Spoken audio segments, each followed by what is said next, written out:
자, 이 사연은요, 고양시에 사시는 33살 회사원 최지윤 씨가 보내주신 사연입니다.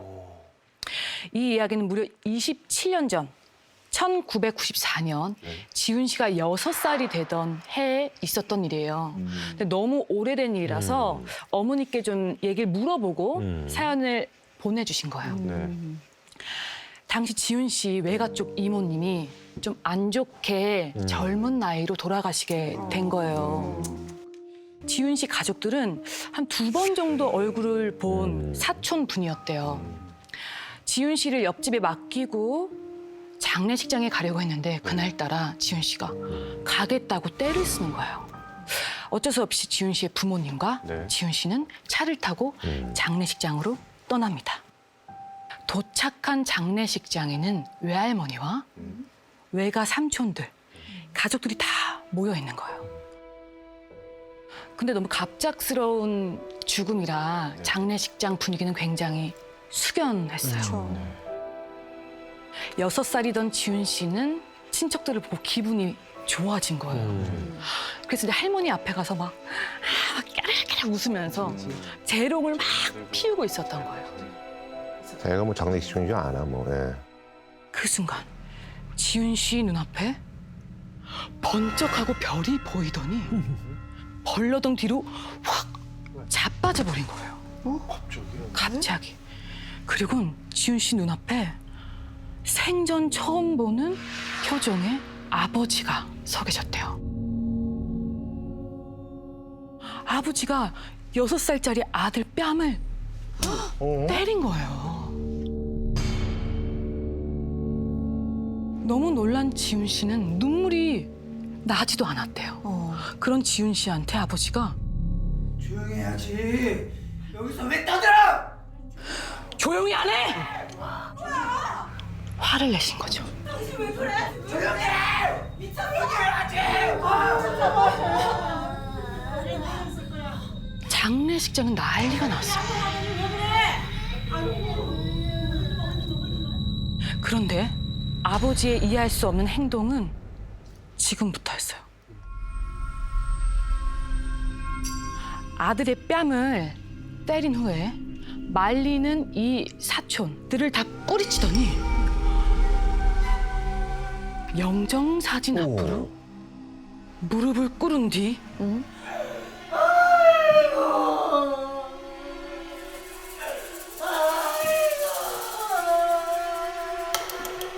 아버지가 통곡을 하기 시작하는 거예요.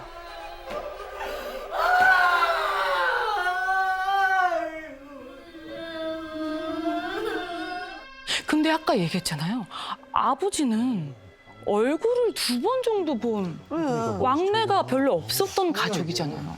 술을 많이 이러면 추억이 드셨나? 있었나? 근데 얼마나 눈물을 많이 흘리는지 이 외가 측 가족들이 그걸 보고 이상하다. 사람이 저렇게까지 눈물을 흘릴 수 있나? 싶을 정도로 울더래요. 이 상황이 되니까 장례식장은 무서울 정도로 조용해졌대요. 아버지는 한참을 그렇게 통곡을 하시더니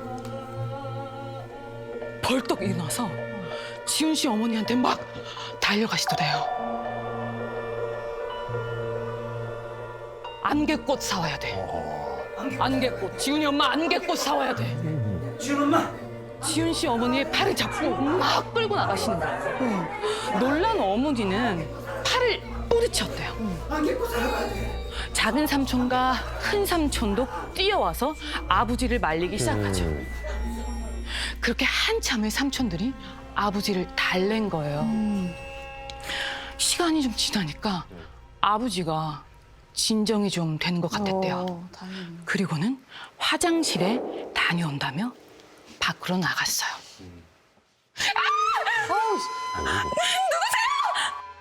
화장실에서 왜? 여자 비명 소리가 들리는 거예요.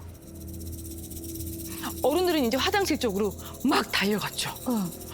그랬더니 글쎄 지윤 씨네 아버지가 여자 화장실 이거 뭐야 이거? 안에서 막 여자들이 소리를 지르는데도 안 나오고 있더라고요. 왜 이러지?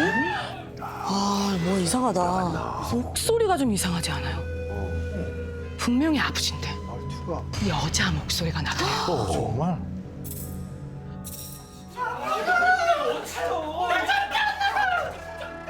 그리고는 말리는 삼촌 중에 한 명의 목을 조르기 시작하는 거예요.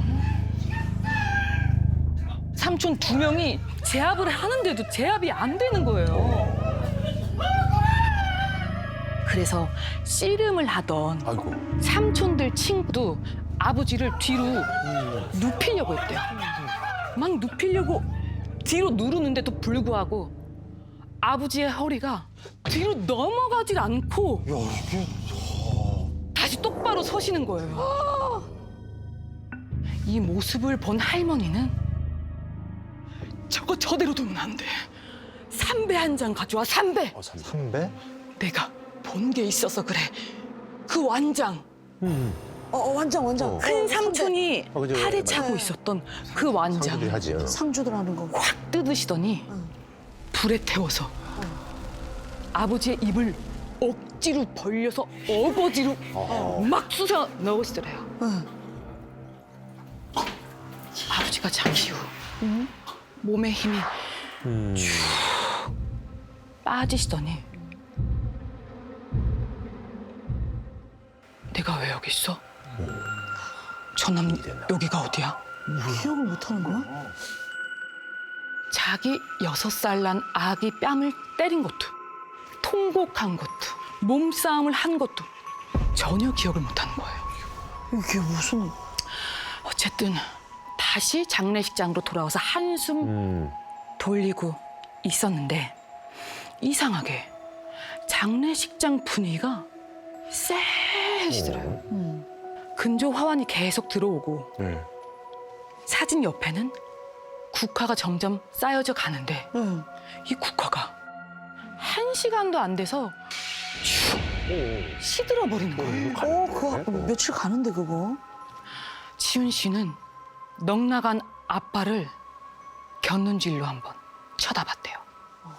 아버지 안색이 점점 어두워지는 거예요.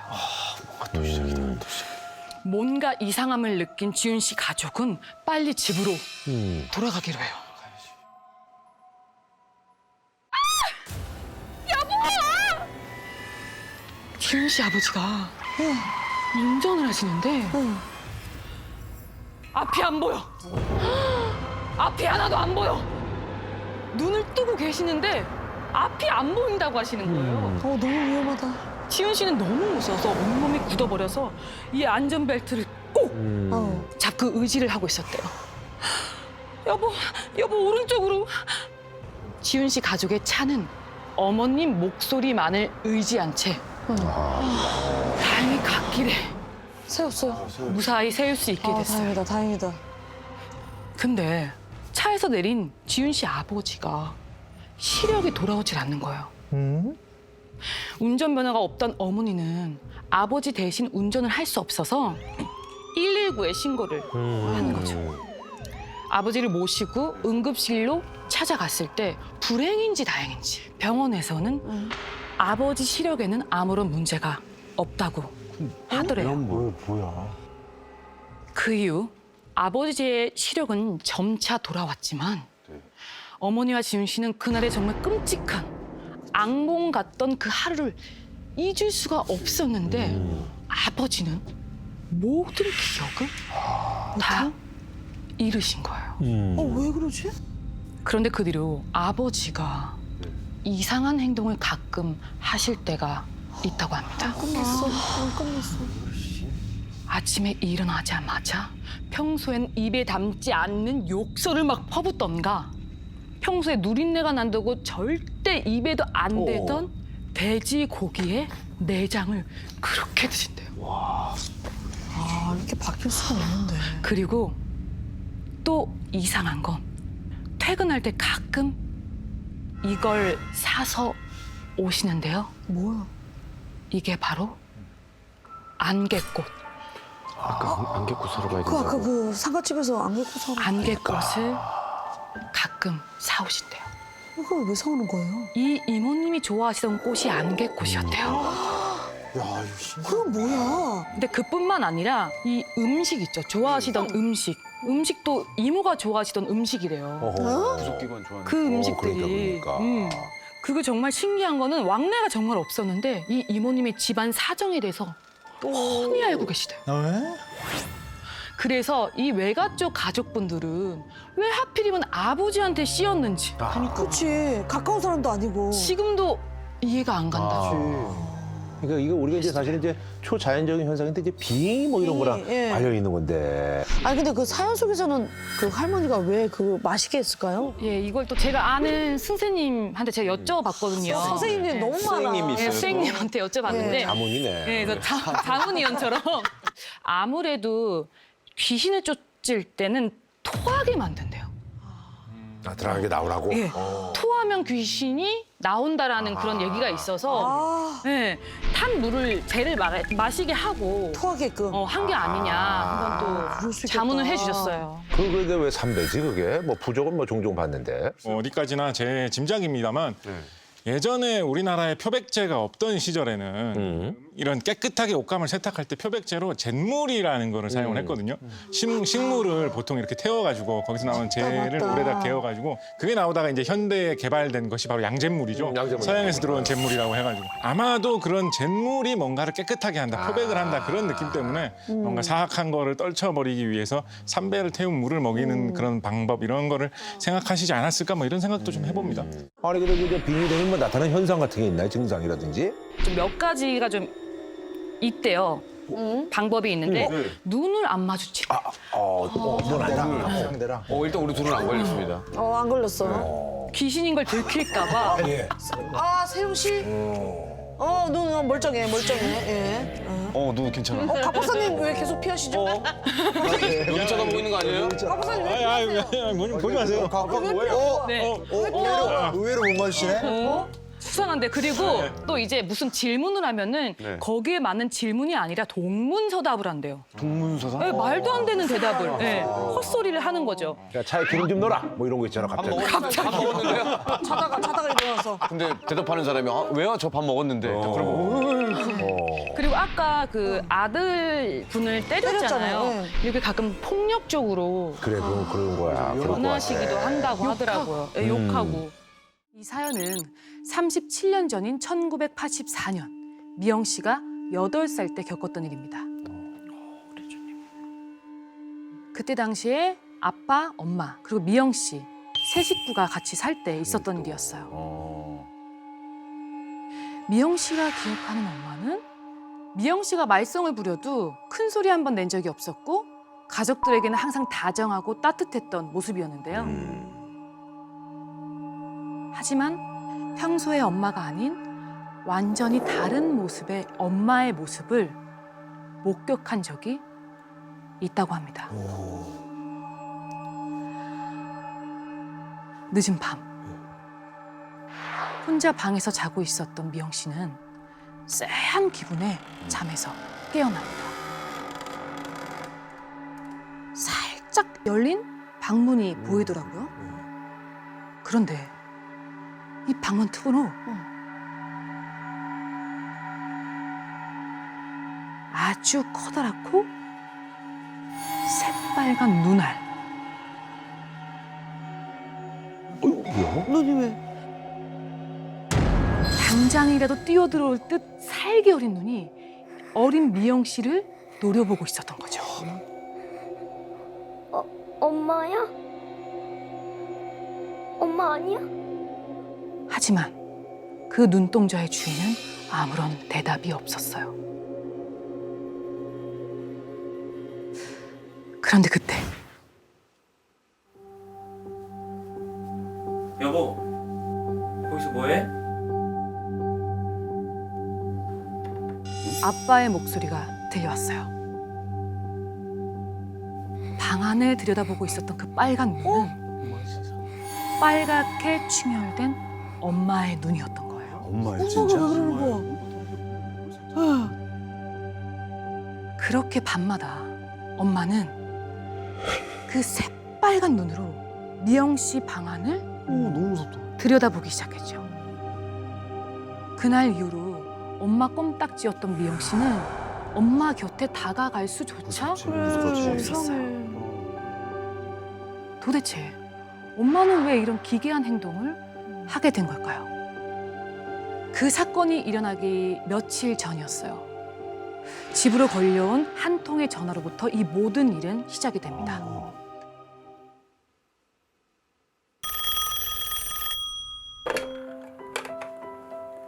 네 어머니.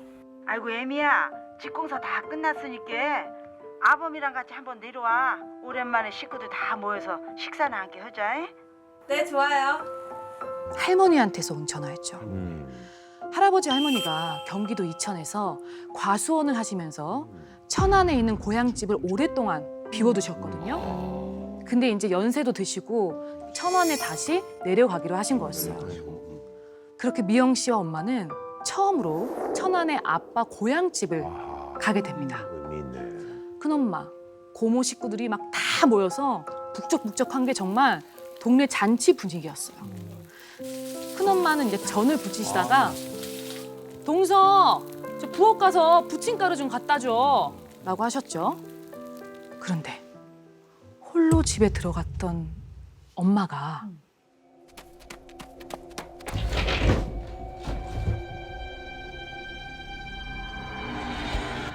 모르는 사람이었지만 엄마 입장에서는 뭐 도와주러 온 동네 사람인가 싶어서 그럴 수 있지. 안녕하세요. 누구 찾아오셨어요? 저 서울에서 온 여기 둘째 며느리예요. 이렇게 말을 거는 거죠. 그런데 그 순간 왜? 엄마를 쳐다보는데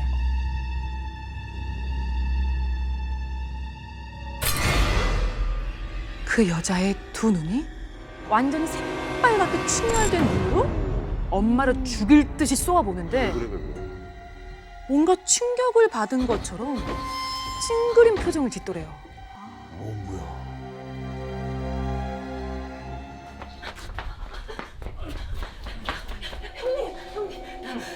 부엌에 어떤 이상한 여자 못 보셨어요? 이상한 여자? 누구? 그 검은 옷 입고 얼굴이 새하얀 여자요. 부엌 안쪽에 있는 거 같던데 못 보셨어요? 아무도 없을래. 빨리 같이 가봐요. 아이고, 누워 있다 그래. 엄마는 다짜고짜 큰엄마를 끌고 함께 부엌으로 갔어요. 아유 뭐가 있다 그래요. 아유, 아무도 없구만 뭘.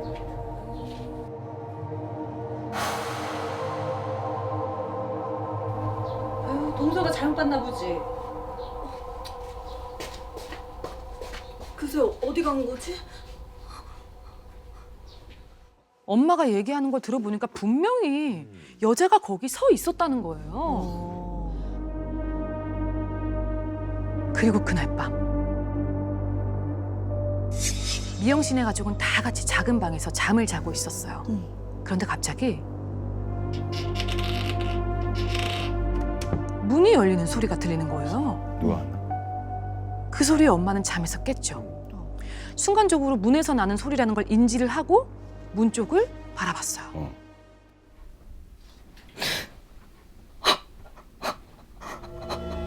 그 문틈 사이로 새빨갛고 커다란 눈이 방 안을 훔쳐보듯이 뭐를 찾는 것처럼 대굴대굴 눈 안에 굴리고 있더래요. 그리고 그 순간 문이 더 열리고 새빨간 눈에 정체가 조금씩 드러났어요.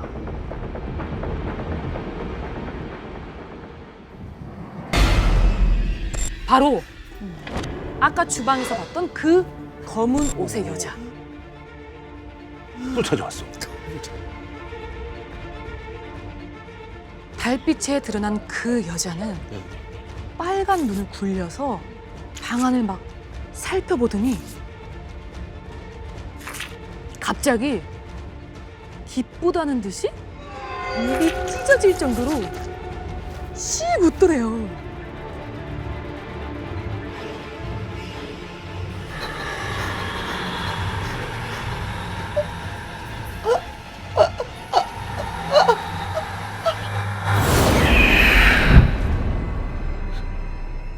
눈을 떠보니까 방 안에는 아무도 없었어. 꿈이네. 꿈이 악몽이야. 악몽을 꿨나? 하지만 닫아놨던 그 문은 방금 전에 본 것처럼 문틈이 열려 있어? 벌어져 있었더래요. 왔네. 다음날 아침 악몽보다 더 악몽 같은 일들이 벌어지기 시작했어요.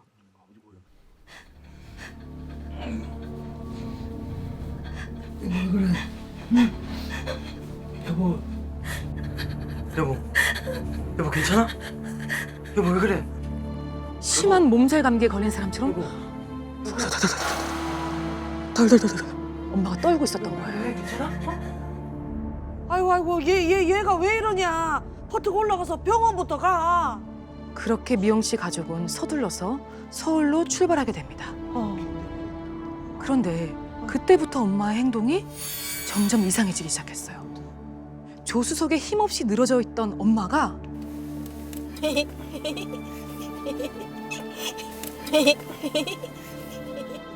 어머, 갑자기 왜 저래? 무섭다 무서워. 여보 괜찮아? 여보, 얼른 가자. 당신이랑 둘만 있고 싶어. 그래 가자. 엄마의 이런 낯선 모습에 어린 미영 씨는 섬뜩함을 느꼈어요. 가자. 그런데 더 이상한 건 병원에서 온갖 검사를 다 해봤지만 엄마의 증상에 대한 별다른 원인을 찾지 못했다는 거예요. 결국 엄마는 집으로 돌아오게 됐고 상태는 점점 더 악화되기 시작했어요. 아, 이거 뭐 쉬웠네. 이거. 낮에는 기운이 없이 이렇게 쭉 늘어져 있다가 밤만 되면 두꺼운 이불을 덮고는 사시나무 떨듯이 떨면서 눈틈으로 빨간 눈이 보인다고 뭐야? 계속해서 소리를 지르는 거예요. 계속. 그리고 밤만 되면 미영 씨는 공포에 질릴 수밖에 없었죠. 엄마가 새빨갛게 충혈된 눈으로 방문 틈에서 노려보기 시작한 거예요. 아, 왜 이게 정말 좀. 며칠 뒤 8살이던 미영 씨는 그만 침대에 소변 실수까지 하게 됩니다. 아, 너무 이제 뭐 스트레스 받아가지고. 엄마가 문틈 사이로 지켜보기만 한 게 아니었거든요. 그럼 또 딴 게 있어? 뭐 위협행위를 했나?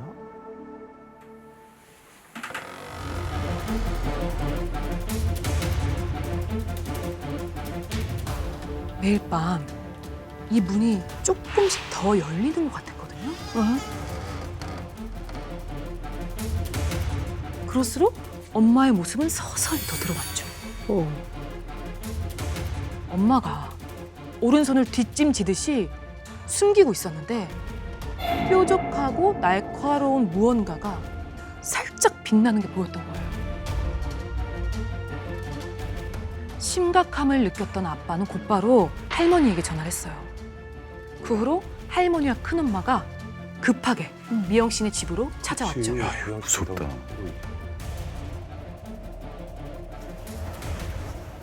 홍서, 혹시 이 여자 알아? 큰엄마가 보여준 건 아주 오래돼 보이는 사진이었어요.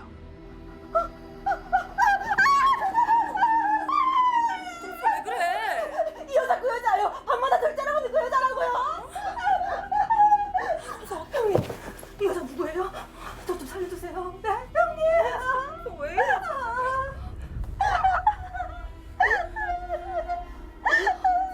이 모습을 본 할머니와 큰엄마는 얼굴이 하얗게 질린 채 아무 말도 하지 못했어요. 뭐가 있다, 아는 사람이다. 낡은 사진 속에 새카맣게 긴 머리에 유난히 하얀 얼굴을 한 여자와 다정하게 손을 잡고 서 있는 고등학생 시절의 젊은 아빠였죠. 남편. 옛날 뭐 여친인가 봐. 뭐 그런 거. 사실 그 여자는 어렸을 때부터 아빠와 한 동네에서 자란 아빠의 첫사랑이었습니다. 정희야, 우리 학교 졸업하고 나면 결혼해서 같이 살자. 너희 어머니도 같이 모시고 살고. 진심이야? 당연하지. 둘 사이는 점점점 더 깊어져 갔고 동네에는 모르는 사람이 없을 정도였죠. 공인된 커플이었군요. 하지만 할아버지와 할머니는 둘 사이를 극구 반대했어요. 왜? 너 정말 몰라서 그래? 어? 악기를 신으로 받아가지고 미쳤다고 안 하냐? 걔 엄마가 저주를 걸고 다닌다고 동네에서 소문이 아주 흉흉이야. 무슨 소리야? 사실 여자친구의 어머니가 무속인이셨는데 다른 무속인과는 좀 달랐대요. 왜요? 휘쳐. 반쯤 이렇게 풀린 눈으로 돌아다니면서 사람들한테 막 악담을 퍼붓고 다니는 거예요. 저주를 내고. 그러니까 사람들한테는 기피 대상이었던 거죠. 동네 마녀 같은.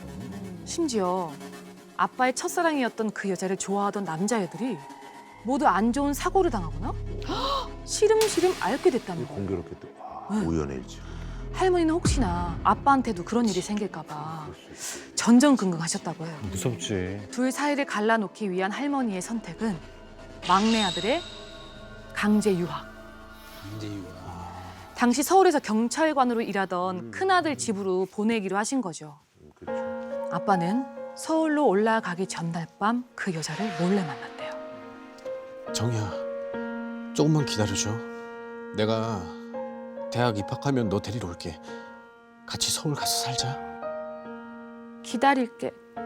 아, 사랑했구나. 하지만 서울로 떠난 아빠는 기약이 없었습니다. 그렇게 아빠는 대학에 입학하고 군대에 입대를 하게 되면서 그 여자와 했던 약속을 서서히 잊어갔죠. 세월이 흘러서 새로운 사랑을 찾은 아빠는 엄마와 결혼을 하게 된 거였어요. 그렇다면 그 여자는 어떻게 귀신이 돼서 엄마의 앞에 나타나게 된 걸까요? 맞아요. 할머니와 할아버지가 생계를 위해서 고향인 천안집을 떠나 있는 사이 그 여자가 아빠의 결혼 소식을 전해 듣고는 아빠의 고향집 근처 나무에 목을 매달고 진짜? 스스로 목숨을 끊었다는 거예요. 그 여자의 마지막 눈길이 머문 곳은 아빠가 떠나고 없던 빈집이었대요.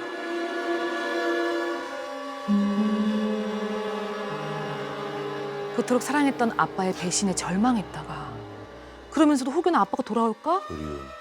애타게 기다리고 그리워하다가 결국에는 추운 날 홀로 세상을 떠나게 된 거죠. 와. 시름시름 앓고 있던 엄마를 어떻게든 구해보려고 할머니는 용하다는 무당을 수소문해서 찾아갔다고 해요.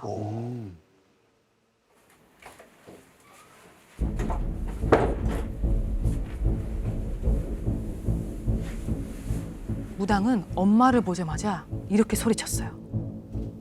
아무리 옆자리가 탐이 나고 질투하나도 그렇지. 왜 죄 없는 사람을 괴롭히는들아? 엄마는 마치 다른 사람이 된 것처럼 한을 토해내듯이 울부짖기 시작했어요. 못 가! 나 혼자서 절대 안 가! 내 죄다. 응? 내 죄요. 근데 그땐 내 새끼 생각만 했어. 얼마나 한이 맺혔을까. 그래도 우리 며느리는 잘못이 없잖여. 제발 살려만다오. 살려만다오. 아이고, 애미야. 하지만 엄마는 나아질 기미도 없이 바닥에 드러놓은 채 고통스럽게 몸을 뒤틀었죠. 밖에서 기다리던 아빠가 안으로 들어온 거죠.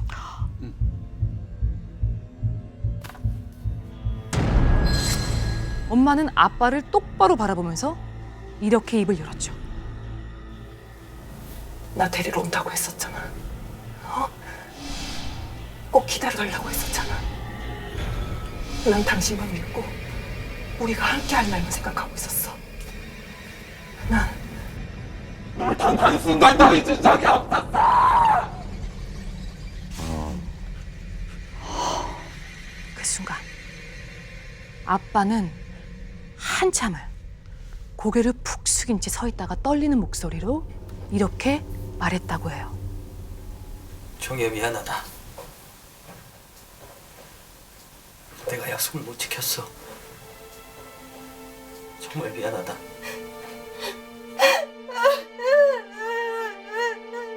그 말을 들은 엄마는 한참을 오열하기 시작했고 그렇게 하염없이 눈물을 흘리고 난 뒤에야 엄마의 빨간 눈은 다시 원래 상태로 돌아왔다고 합니다.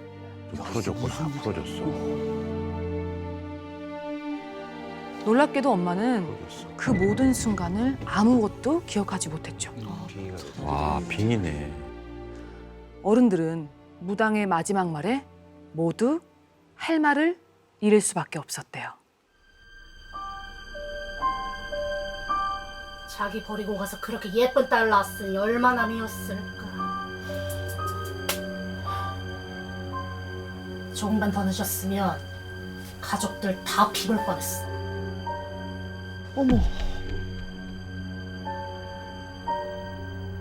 그 이후로 결국 할아버지 할머니는 천안에 있는 고향집을 내놨고 그곳을 떠나 다시는 고향집으로 돌아가지 못했다고 합니다.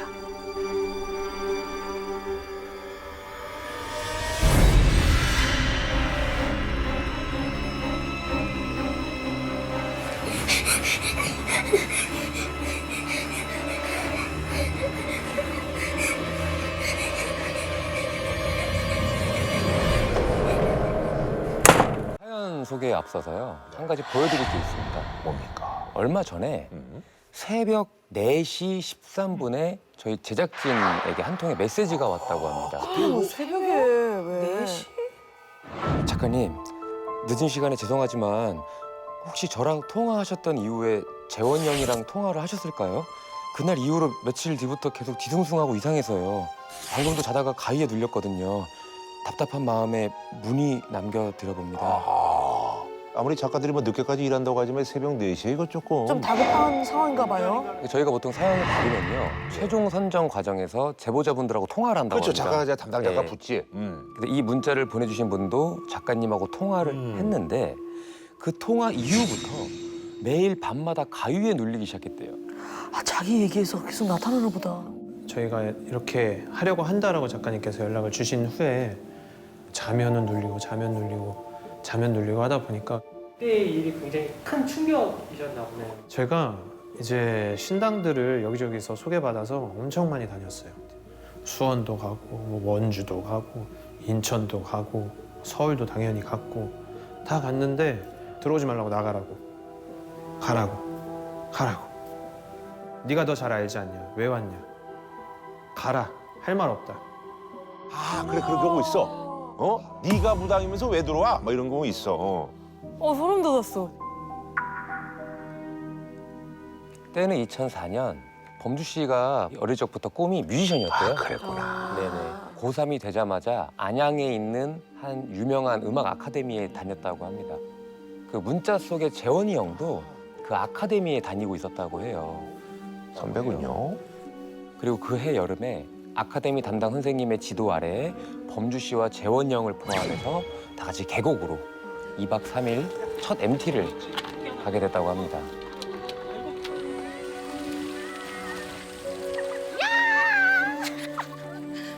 야, 우리 해지기 전에 사진 먼저 찍을까? 좋다. 범주야, 네가 사진 좀 찍어주라. 사진! 자, 모이세요. 물놀이로 온통 다 적기 전에 사진부터 남기자라고 이제 생각을 한 거죠. 자, 웃어. 누나 좀만 오른쪽으로. 카메라 뷰파인더로 이렇게 들여다보면서 구도를 잡고 있었는데 오케이. 자, 찍을게요. 하나, 둘, 셋. 왜 이렇게 사람이 많아 보이지?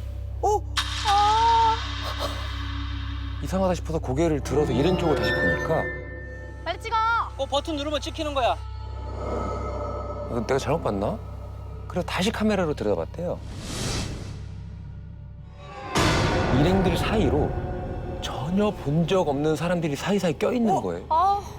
거기다 특이한 점이 이 사람들만 카메라 쪽이 아닌 다른 방향을 이렇게 바라보듯이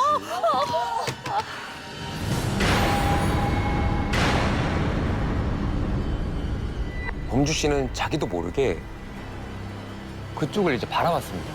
그랬더니 재원이 형이었습니다.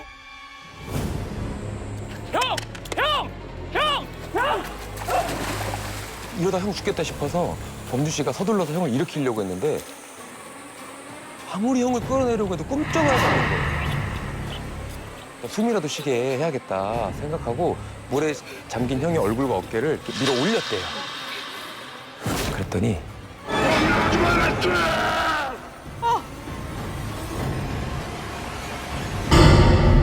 순간 너무 당황한 범주 씨가 뒷걸음질 치던 그때 야, 범주야.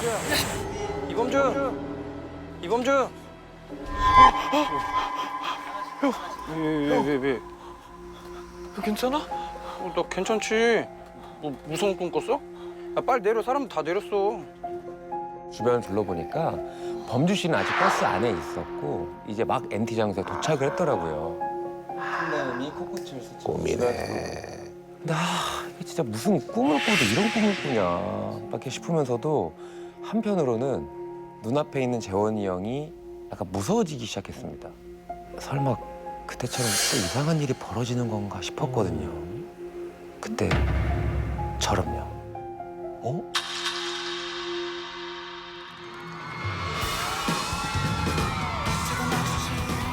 사실 범주 씨와 재원이 형은 아카데미에서 처음 만난 게 아니라 고등학교 밴드부 소속의 선후배 사이였대요. 엄청 친하지. 범주 씨가 밴드부에 가입을 하고 첫 축제 공연을 준비하던 시기에 형 연습 중이셨어요. 나중에 다시 올게. 죄송합니다. 범주야. 네. 나 연습 다 끝났어. 들어와. 연습을 하다가 범주 씨 왔다고 해서 선뜻 연습실을 내어준 거예요. 야, 연습 많이 하고 그리고 정리만 좀 잘해. 네, 알겠습니다. 갈게. 네, 형 감사합니다. 야, 노래 기대한다.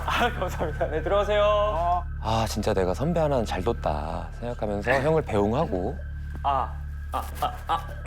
혼자 연습을 시작하는데 마른 하늘을 달려 나 그대. 범주 씨가 방금 부른 그 파트를 누가 따라하는 소리가 들리는 거예요. 주변을 살펴봤는데 아무도 없는 거예요. 마른 또 소리가 들리는 거예요.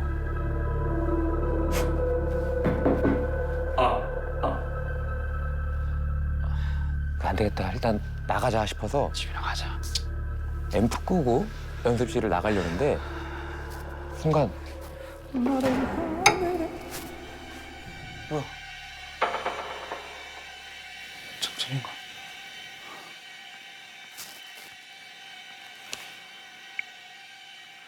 핸드폰 켜서 이 불빛에 의존해서 더듬더듬 연습실 문을 찾아가고 있었는데 분명히 꺼진 앰프에서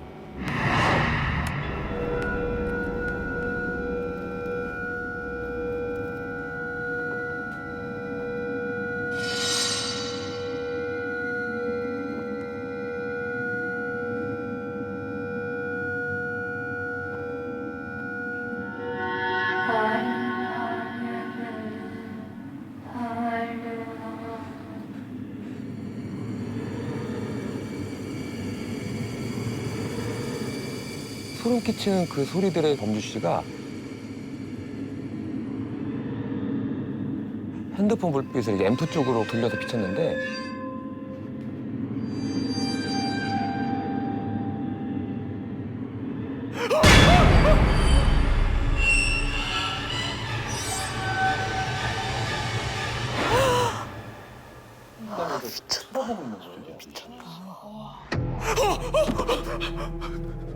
누구세요? 내분하지 않고 범주 씨를 쳐다보는데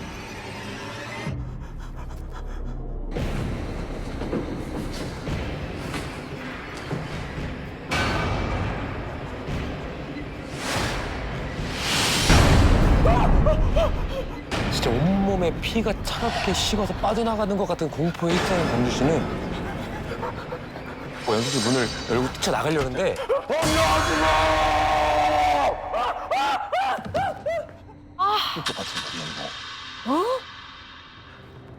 간 떨어질 뻔했잖아. 뭔데? 왜 갑자기 소리는 지르고 그래? 정신을 차리고 보니까 그 기괴한 얼굴을 온데간데 없이 이어폰을 빼든 채 황당한 표정으로 서 있는 원래의 모습의 재원이 형이 보인 거예요. 그래. 나야. 뭔데? 범주야, 이범주. 야, 일어나봐. 근데 이제 문제는 이런 일이 이렇게 한 번만 있었으면 뭐 내가 헛걸 봤구나 이렇게 싶을 텐데 이 일 이후로도 재원이 형하고 마주쳤다 하면 기본적으로 가위에 눌리고요. 심할 때는 이게 사람인지 귀신인지 모를 이상한 것들을 자꾸 보고 느끼게 되는 거예요. 유독 형을 만날 때마다 이상한 일을 겪으니까 어쩌다가 재원이 형과 마주쳤다 싶으면 재원이 형을 좀 피해 다녔다고 합니다. 이제 그러다가 형이 졸업하고 다시는 만날 일이 없을 줄 알았는데 아카데미에서 다시 만나다 보니까 근데 거기다 MT까지 같이 오게 되었으니 솔직히 좀 겁이 났다고 하더라고요. 내가 예민해져서 그런 꿈을 꿨나 보구나 하고 생각이 들었는데 낮에 노는 동안은 또 별일이 없는 거예요. 그러니까 또 이상한 일이 뭐 있겠어. 그래, 신경 쓰지 말자 하고 잘 놀다 보니까 이제 어느새 밤이 되었습니다. 다 같이 이렇게 둘러앉아서 게임도 하고 술도 마시고 하다가 내가 무서운 얘기 해줄까? 이거 내 친구가 실제로 겪은 일인데 너는 살목지라고 알아? 살목지요?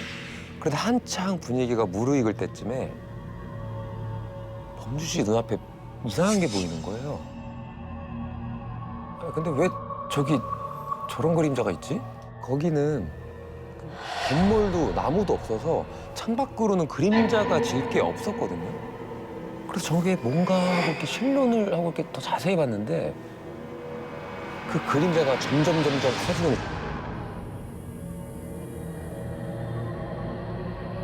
이 방 안을 까맣게 덮더래. 잠깐만, 저게 지금 내 눈에만 보이나? 싶어갖고 주변 사람들을 빠르게 훑어봤는데 범주 씨 바로 옆에 있던 동기가 얼굴이 사색이 되어서 저게 뭐야?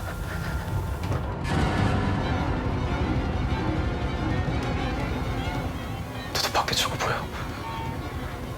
밖에? 아니야, 내가 말한 건 재원이 형 말한 건데. 재원이 형?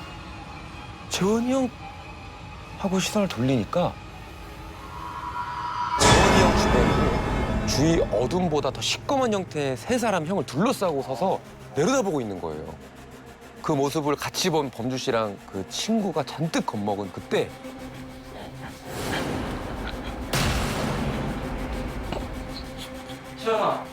재원아!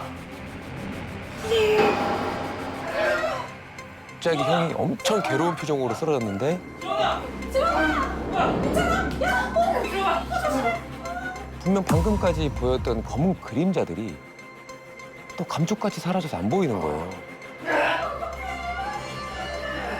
둘이 서로 멍하게 이렇게 바라보고 있다가 문득 정신을 차리고 보니까 재원이 형은 괜찮나? 생각이 들더라고요. 그래서 진정해. 방 쪽을 조심히 들여다보니까 여전히 열이 안 내리는지 정신 차려봐. 온몸에 땀범벅이 되어서 호흡도 가쁘게 막 내쉬고 있는 거예요.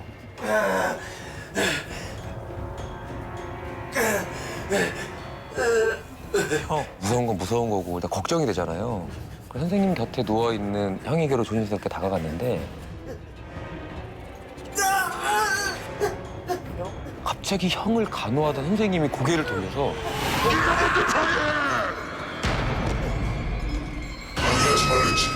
네가 뭔데? 네가 뭔데?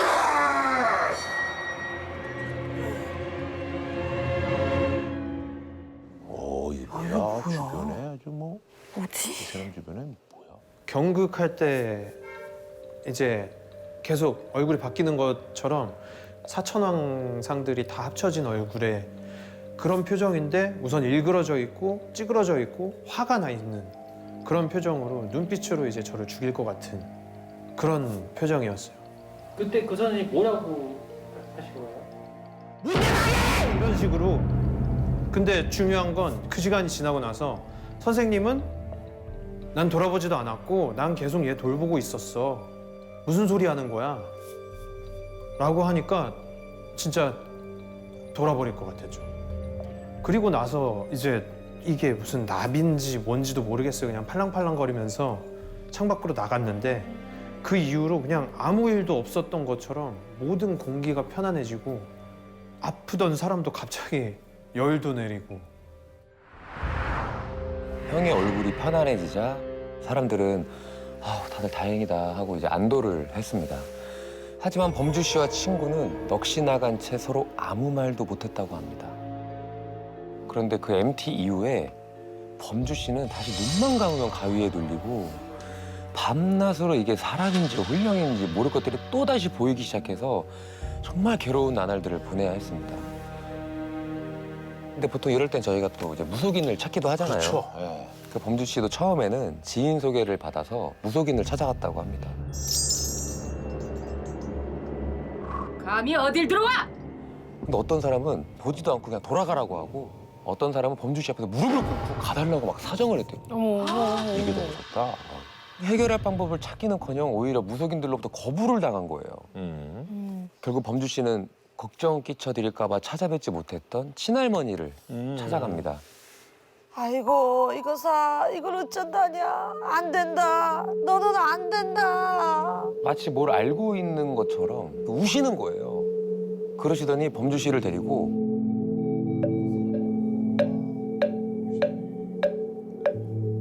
어릴 적부터 배웠던 큰 스님께 데려가시더라고요.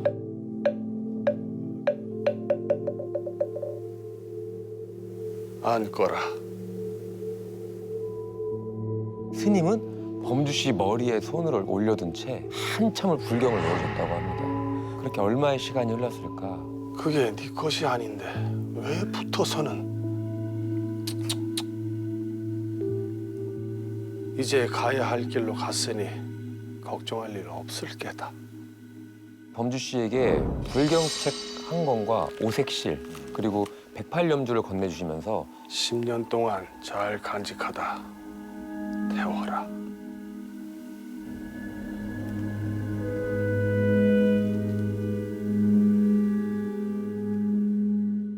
그 덕분인지 범주 씨는 10여 년이 훨씬 넘은 지금도 무탈하게 잘 지내고 있다고 하고요. 효과가 있었네. 3년 전에 범주 씨가 매년 스승의 날에 그 MT에 갔던 선생님을 찾아뵙고 있었거든요. 그런데 선생님께서 정말 믿기지 않는 이야기를 저한테 해주신 거예요.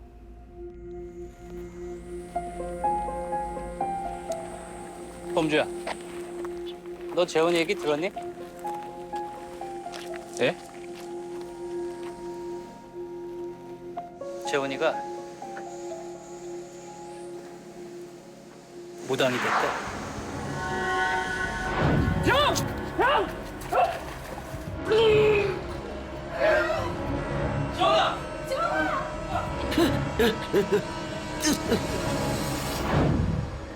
그때 큰 스님을 만나지 못했더라면 그리고 10년간 불경책과 오색실을 갖고 있다 태우지 않았다면 재원이 형이 아닌 범주 씨가 무속인이 되었을 수도 있지 않을까요?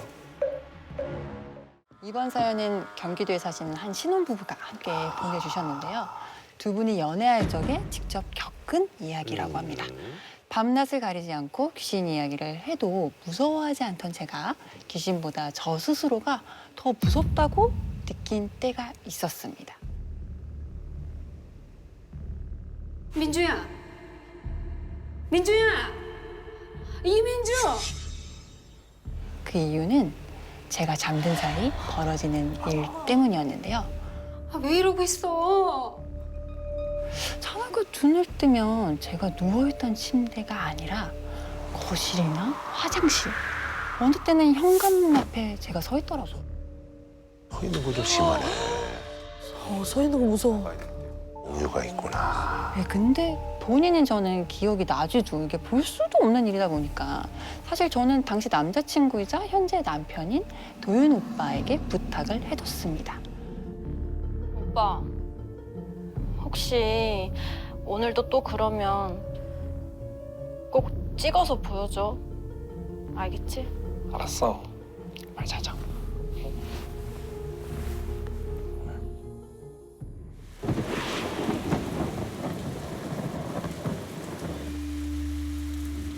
민주야. 민주야. 이민주. 자다가 눈을 떴는데 오빠가 사색이 되어서 괜찮아? 제 손이랑 발이랑 살펴보고 있는 거예요. 다친 데 없지? 그런데 부엌이더라고요. 내가 여기 왜 있어? 너 다친 데 없지? 동영상 찍었어? 근데 오빠가 보여준 영상 속 제 모습은 지금껏 제가 생각했던 잠버릇이 전혀 아니었습니다. 좀 과격했구나.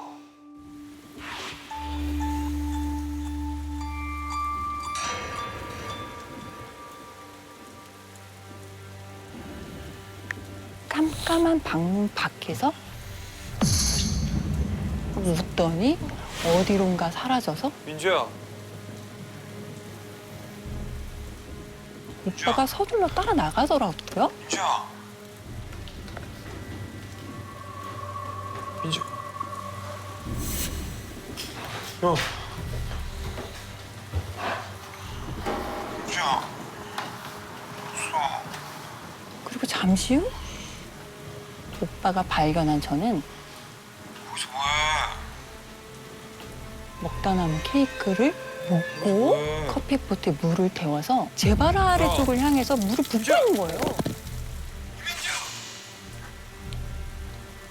혹시 목류병 아닐까? 내가 목류병이라고? 목류가 있어. 목류병이라니. 믿어지지도 않고 사실 믿고 싶지도 않더라고요. 그래서 조만간 병원에 가봐야겠다 하면서 생각만 하고 차일피일 미루던 어느 날이었어요. 단짝처럼 붙어 다녔던 대학 동기들을 만나러 갔는데 니네 또 귀신 얘기하려는 거지? 나 간다. 나 진짜 간다. 그중에 유독 귀신 얘기만 나오면 질색팔색하던 언니가 한 명 있었거든요.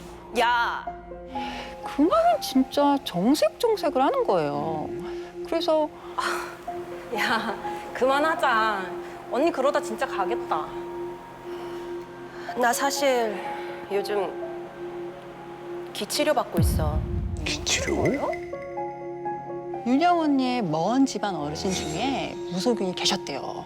그런데 그 영향인지 신줄이라는 게 있다는 걸 얼마 전에 알았다는 거예요.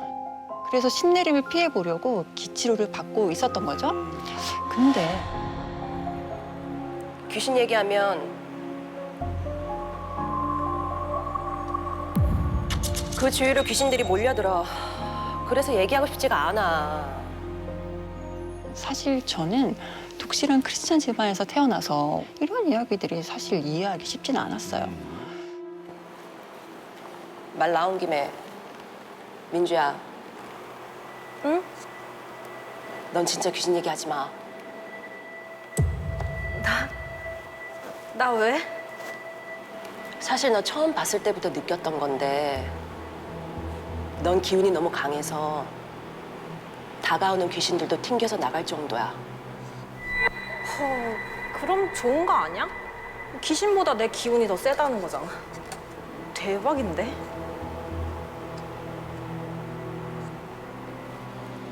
그만큼 그 기운을 탐내는 것들이 많아질 수도 있다는 게 문제지. 그 탐낸다.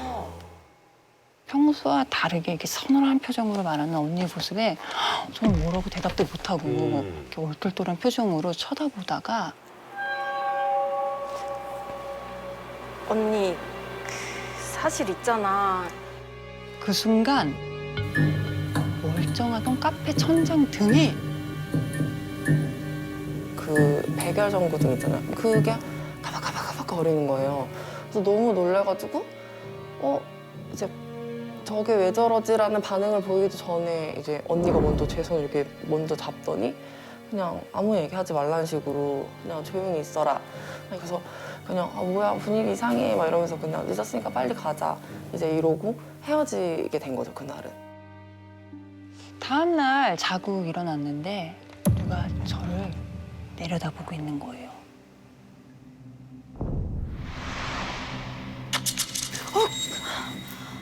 깜짝이야.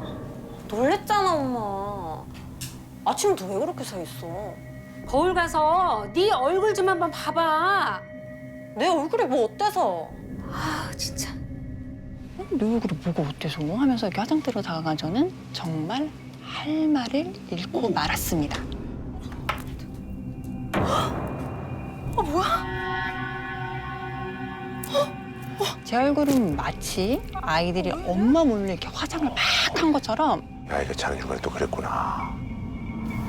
아니 이게 어떻게 된 일이지 싶어가지고 넋을 놓고 거울을 보고 있으니까 아니, 밤에 엄마가 새벽에 물 마시러 나왔다가 네 방에서 하도 부시럭부시럭 대길래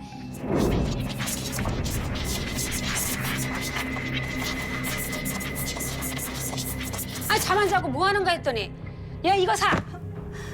술 좀 작작 마시고 다녀. 저는 진짜 미치고 팔짝 뛸 노릇이었어요. 아니 저는 전날 술을 한 모금도 마시지 않았고 화장을 한 기억도 전혀 없었거든요. 조주정이 아니야. 조금 심한 잠버릇이라 여겼던 제 행동은 무서움을 느낄 정도로 점점점 심해지고 있었습니다. 욕실에 들어가서 화장을 지우면서 하면서 땅에 꺼다란 한숨을 쉬고 있는데 엄마 아빠 지방 가는 거 알지? 오늘은 술 마시지 말고. 엄마 간다. 저도 혼자 집을 지켜야 하는 날이 있었는데 하필 그날이었던 거예요.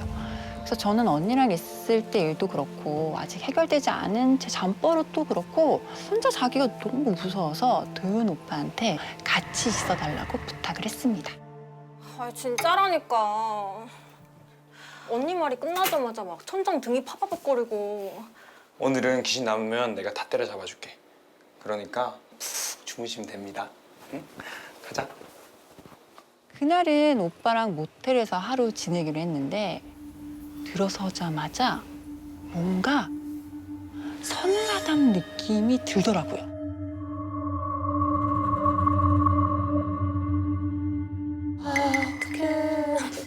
그 서늘한 기운은 계속되어서 아예 저는 에어컨도 끄고 자리에 그냥 누웠어요. 그런데 여전히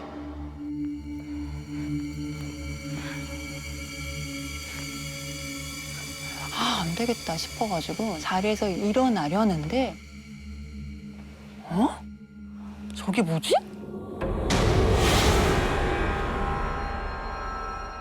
방금 뭔가 사람 같은 게 지나간 것 같은데? 일어났어.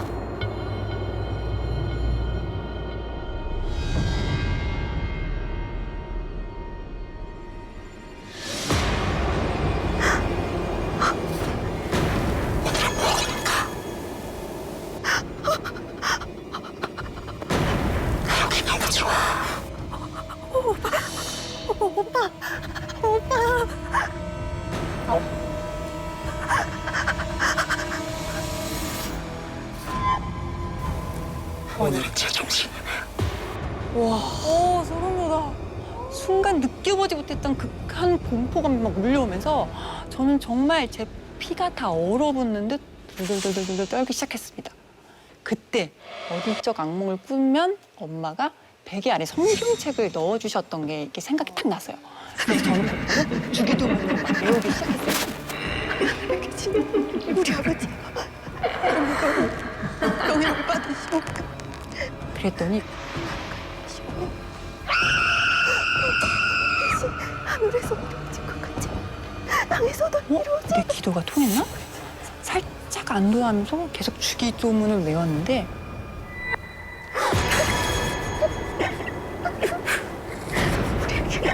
일어나시고 주시옵고.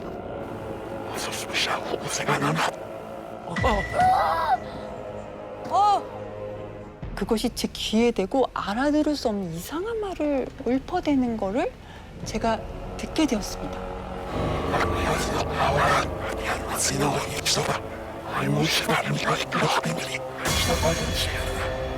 그 목소리에 정신이 혼미해짐을 느끼던 그때 어느 순간 깨달았어요. 아, 지금 저게 주기도문을 거꾸로 읽고 있구나. 그럼 진짜요? 몰라. 안 통하는 거네. 완전. 여기 너무 좋다. 여기 오니까 너가 제정신이라서 너랑 놀 수 있어. 너무 좋다. 막 주기도문을 외우니까 막 거리면서 막 웃으면서 알아들을 수 없는 막 얘기를 막 계속 막 외치는 거야, 같이. 순간 귀에 딱 꽂혔는데 매나 이러는 거예요. 그래서 아, 얘가 지금 내 주기도문을 지금 거꾸로 따라 읽고 있구나. 와, 매나. 와, 결이 다르다 이거. 와. 저는 더욱 죽을 힘을 다해서 정말 엉엉 울면서 주기도문을 외웠고 그러다가 정신이 희미해지는 거를 느끼면서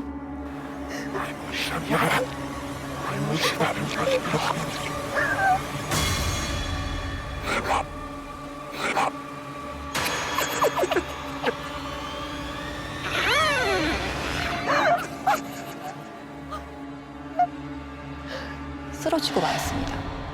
다시 눈을 떴을 때 야, 민주야! 사색이 된 도윤 오빠가 저를 모두 흔들어서 깨우고 있었고 저는 어지럼증하고 구토가 한꺼번에 이렇게 몰려와가지고 계속 토를 해대는 바람에 결국 응급실로 향했습니다. 병원에 도착해서 안정을 좀 찾은 후에 도윤 오빠한테 어떻게 된 거냐고 한번 물어봤어요.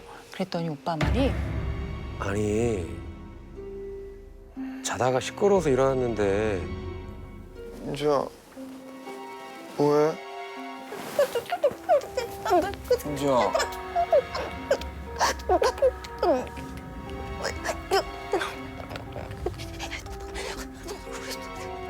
민주야. 눈이 막 뒤집혀가지고는 눈물, 콧물 흘리면서 막 뭐라고 막 소리를 지르고 있더라고. 민주야! 이게 사람이 가만히 있는 고개가 아니었어요. 계속 막 이렇게 왔다 갔다 하는, 거의 눈이 반쯤 뒤집혀진 상태였고 울고 있었고 몸을 막 바들바들 떨면서 혼자 중얼중얼 소리를 지르는 것 같은 느낌? 근데 얘는 목소리는 안 나오고 제가 겁이 이렇게 많은 사람이구나라는 걸 처음 알았어요. 어이구, 심각했네. 그 이후 저는 놀라서 달려오신 엄마하고 이모하고 상의 끝에 남은 여름 내내 경기도에 있는 한 기도원에 들어가게 되었습니다.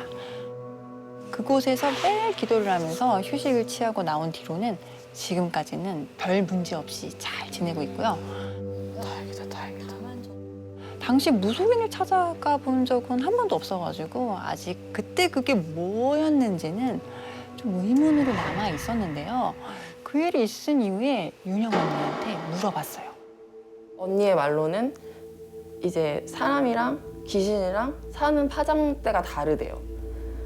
이제 그래서 기문이 열린다 이런 뜻도 있는 것처럼 뭔가 그게 맞춰지는 공간들이 있다고 하더라고요. 우리가 쉽게 생각할 때 음기가 강한 곳, 아마 계속 뭔가 붙어 다녔던 것 같은데, 그래서 아마 그런 곳이어서 걔가 적극적으로 너한테 나타나지 않았나, 너랑 접촉이 더 직접적으로 되지 않았나 싶다 그러더라고요. 그 모든 행동은 그동안 제게 보이지 않았지만 제게 붙어있던 귀신과 함께 융화했던 행동들이었을까요?